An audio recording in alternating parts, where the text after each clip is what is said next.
Bonjour, bienvenue dans cette nouvelle vidéo. Aujourd'hui, nous allons voir le chapitre amortissement.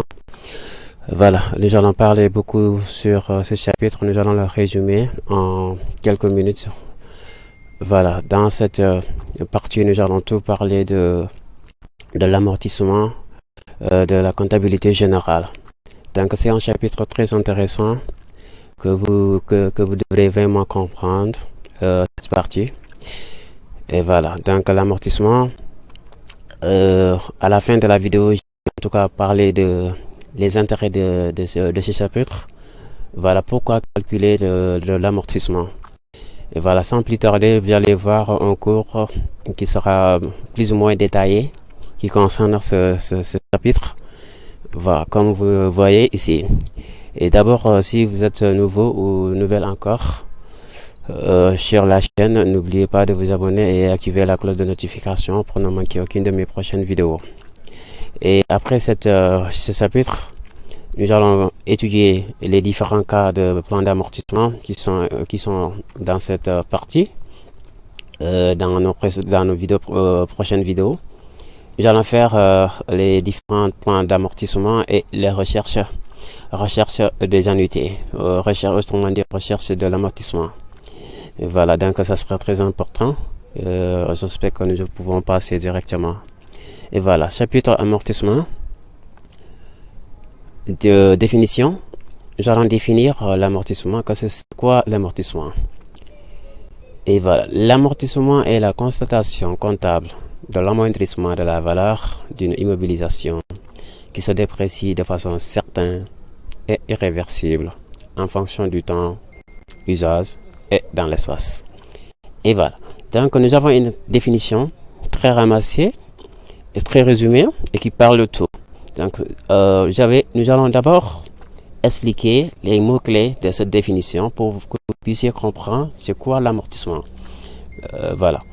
Donc nous allons, comme la définition est là, on dit que l'amortissement est la constatation.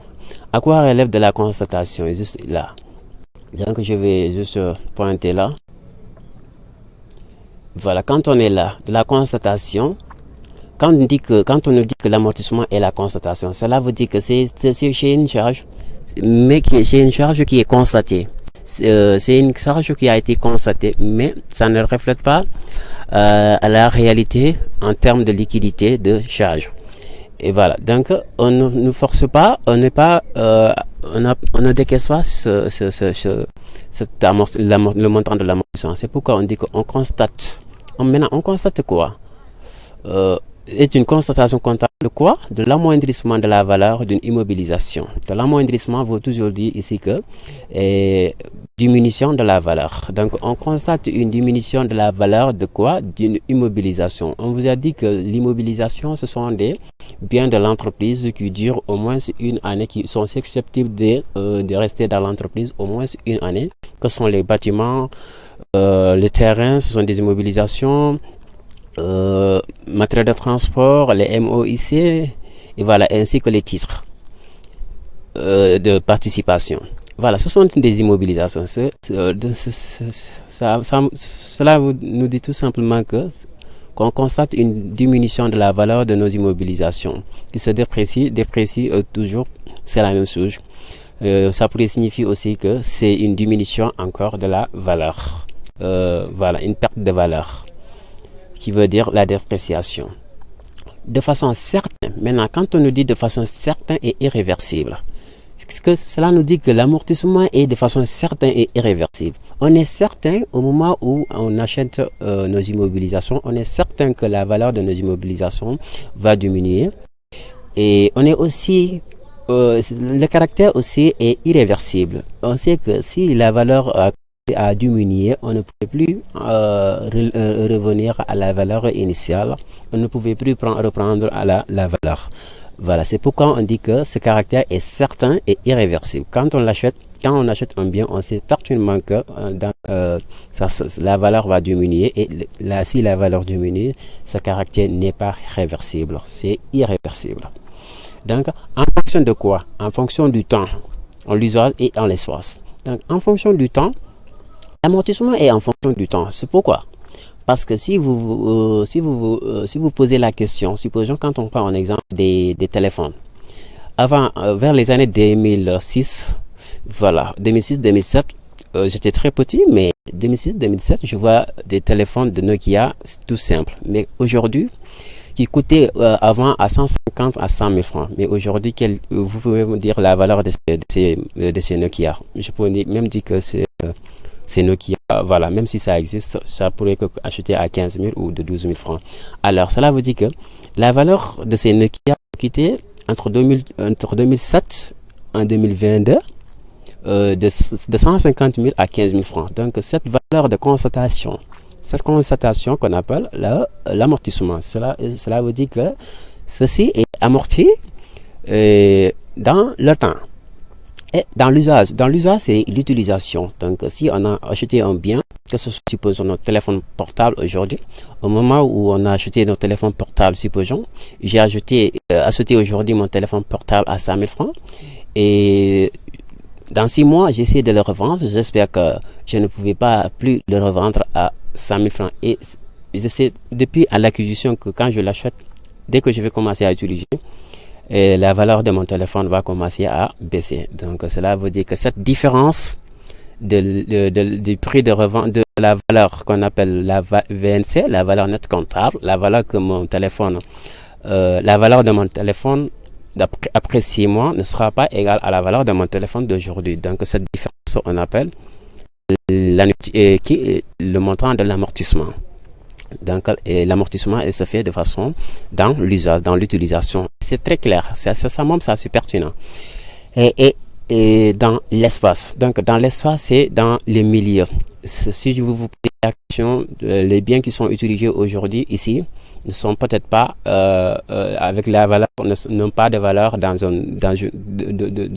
d'autres situations, dans d'autres lieux, comme supposons. Vous pouvez prendre d'une ville à une autre ville. Donc, les biens qui sont là aujourd'hui, peut-être qu'ils n'ont pas la même valeur qu'une autre ville. Parce que là, voilà, c'est le milieu qui détermine aussi, c'est le milieu qui parvient à déprécier. Si les choses sont nouveaux, donc là où il était ancien, donc la valeur a diminué. C'est ça qu'on appelle de l'espace. Et une fois que cette définition a été bien exploitée, je pense que vous pouvez comprendre maintenant c'est quoi l'amortissement. Et nous allons passer voir la suivante. Maintenant, il faut comprendre que toutes les immobilisations, toutefois, il faut noter que toutes les immobilisations ne sont pas amortissables. Exemple, le terrain nu. Donc, quand on nous dit que l'amortissement subsiste sur les immobilisations, mais dans cette partie, il faut comprendre que ce n'est pas toutes les immobilisations de l'entreprise qui sont susceptibles d'être amorties. Mais, à l'exception du terrain nu, c'est un exemple. Voilà. Un terrain nu n'est pas susceptible d'être amorti. Parce que quand on achète un terrain aussi, aujourd'hui, le terrain prend de la valeur au lieu de perdre de la valeur. C'est un cas exceptionnel que le terrain perd de la valeur. Voilà. Sinon, aujourd'hui, si vous achetez un terrain à Dakar aujourd'hui, d'une valeur de 10 millions, dans 5 ans, vous pouvez le revendre à 100 millions ou de 150 millions. Donc, le terrain a pris de la valeur au lieu de diminuer de la valeur. C'est pourquoi on dit que les terrains nus ne sont pas des immobilisations qui sont amortissables. Mais après, dans notre vidéo, dans les prochaines vidéos, nous allons voir les terrains, ça subit quoi. Donc, on va pas mélanger les chapitres. Voilà. Donc, c'est ça. Ensuite, nous allons voir le Susquadra. Le Susquadra révisé reconnaît 5 plans d'amortissement. Que sont? Voilà, nous avons les 5 plans d'amortissement qui sont reconnus par le Susquadra révisé. L'amortissement linéaire, premier amortissement accéléré, amortissement dégressif et amortissement sorti ou taux décroissant, amortissement par unité d'œuvre qui n'est pas très reconnu, mais ça existe dans le Susquadra révisé. Donc, on a 5 types d'amortissement, de mode d'amortissement ou de plan d'amortissement: linéaire, accéléré, dégressif, sorti ce qui est encore dit, taux de croissant et l'unité d'œuvre. Donc je vais vous expliquer un peu ici de l'unité d'œuvre. Voilà, parce que c'est un terme qui est juste nouveau, il y a 2 ans.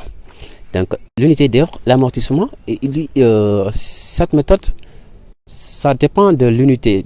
On sait qu'il y a des véhicules où c'est marqué, les véhicules doivent courir, supposons, 500 000 km. C'est ça. La nature d'unité d'œuvre est de kilomètres, mais le nombre d'unités d'œuvre qui a été programmé le nombre d'unités d'œuvre qui a été programmé au véhicule est de 500 000 kg. Cela veut dire que ces véhicules ne peuvent conduire 500 000 kg.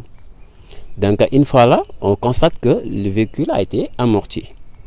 On dit que le véhicule a été totalement amorti.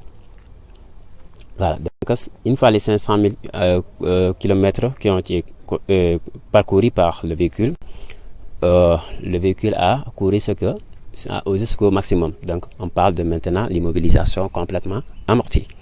Et voilà, donc la nature d'unité d'œuvre, c'est les kilomètres parcourus. Voilà les composants de l'amortissement. Nous allons maintenant voir les composants de l'amortissement, parce que l'amortissement, ça se calcule. Maintenant, comment on calcule l'amortissement? Avec quel moyen? Donc c'est ce que nous allons essayer de voir ici. L'amortissement a ses composants. D'abord, la valeur d'origine. La valeur d'origine, c'est la valeur de l'immobilisation concernée, que ce soit le bâtiment, matériel de transport, MOIC, et ainsi que des titres de participation et autres. La valeur d'origine, c'est la valeur d'acquisition. Et on a la valeur résiduelle. La valeur résiduelle ici, c'est la valeur qui n'est pas amortissable. Que cela signifie que à la fin du bien, de l'amortissement du bien, il y a une valeur qui n'est pas amortissable, qui a une valeur par A ou par B, on pourra le revendre. C'est le cas des véhicules occasion aussi. Il y a des véhicules, même s'ils sont tripotés, ils sont complètement amortis, garés, mais ils ont quand même une valeur résiduelle qu'on peut les revendre. C'est la valeur de revente possible avec la valeur, c'est ce qui est la valeur résiduelle. Donc cette valeur résiduelle ne sera pas amortissable, nous allons le voir tout de suite. Et nous avons la base amortissable. Nous avons la durée de vie. La durée de vie, c'est le temps de vie des immobilisations, parce que chaque immobilisation a un temps de vie, MD a un temps de vie. Les véhicules, supposons que les véhicules doivent courir 5 ans, doivent être utilisés pendant 5 ans ou de 6 ans. 5 ans, c'est la durée d'utilisation du véhicule, et 6 aussi, c'est ça. Donc c'est ça la durée de vie de l'immobilisation. Donc pour calculer ça, nous serons dotés de ces informations. Et encore le mode d'amortissement. Le mode d'amortissement va seulement nous intéresser. Ce qui va nous intéresser, ce sont des éléments que nous venons juste de voir, les 5 types d'amortissement que nous devons juste de voir. Donc ce sont des modes d'amortissement que nous allons utiliser. Donc l'exercice doit nous expliquer, doit nous dire que lequel des moyens d'amortissement que les matériels vont subir. Et dernièrement, nous allons le taux de l'amortissement. Le taux de l'amortissement, on nous donne, supposons dans le linéaire, dégressif, accéléré, nous avons besoin, et ainsi que taux décroissant. Nous avons besoin des taux. Mais dans l'unité d'œuvre, on n'est pas susceptible d'avoir un taux, parce qu'on connaît déjà la nature de l'unité d'œuvre. C'est à travers ça que nous allons faire. Donc, nous avons aussi ces 6 composants de calcul de l'amortissement. Quand on a ces 6, avec ces 6, on peut procéder au calcul de l'amortissement. Voilà. Donc, l'amortissement est calculé à partir de la base amortissable. Donc, on peut calculer l'amortissement à partir de la base amortissable. La base amortissable est égale à la valeur d'origine moins valeur résiduelle. Alors, la valeur d'origine, je vous ai expliqué, c'est la valeur d'acquisition de l'immobilisation, moins la valeur résiduelle. La valeur résiduelle, tout à l'heure, je vous ai dit que c'est la valeur non amortissable. À la fin de la durée d'utilisation, le véhicule aura le VNC, la valeur nette comptable, sera égale à la valeur résiduelle. C'est la valeur de revente probable, qui est possible même. Voilà, c'est ça. Donc, on ne peut pas calculer de l'amortissement sur la valeur résiduelle. C'est pourquoi on va enlever la valeur résiduelle pour déterminer la base amortissable. Cela veut dire la base qui va constater où l'amortissement va prendre sa source.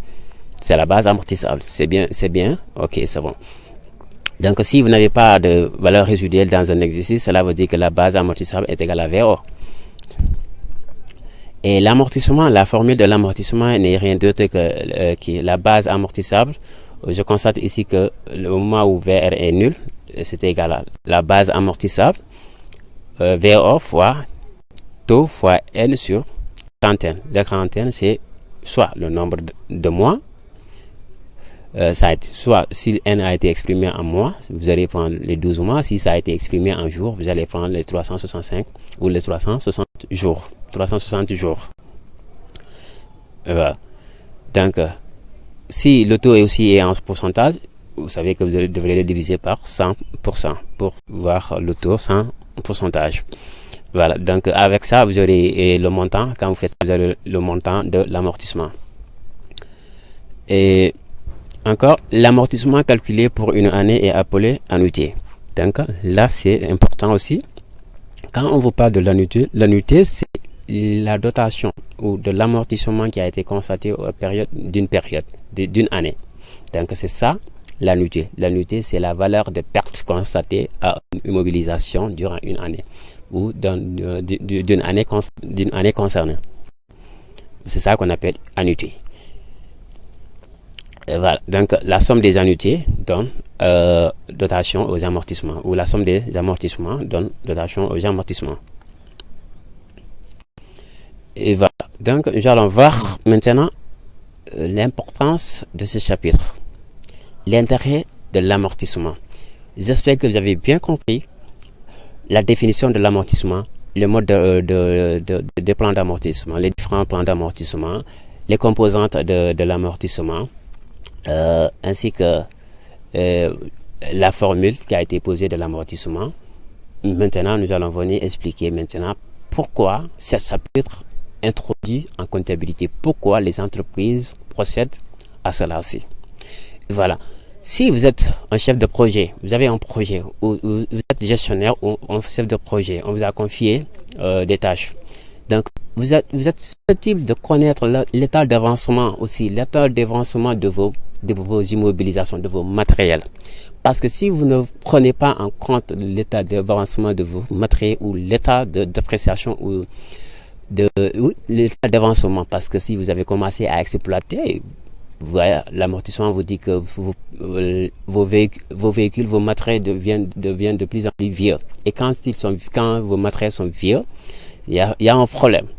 Donc, il faut attendre quand les immobilisations ont été complètement obsolètes, ou vieillies ou amorties. Il faut penser ce qu'on appelle, il faut penser au remplacement. Donc, il faut penser au remplacement de ces immobilisations.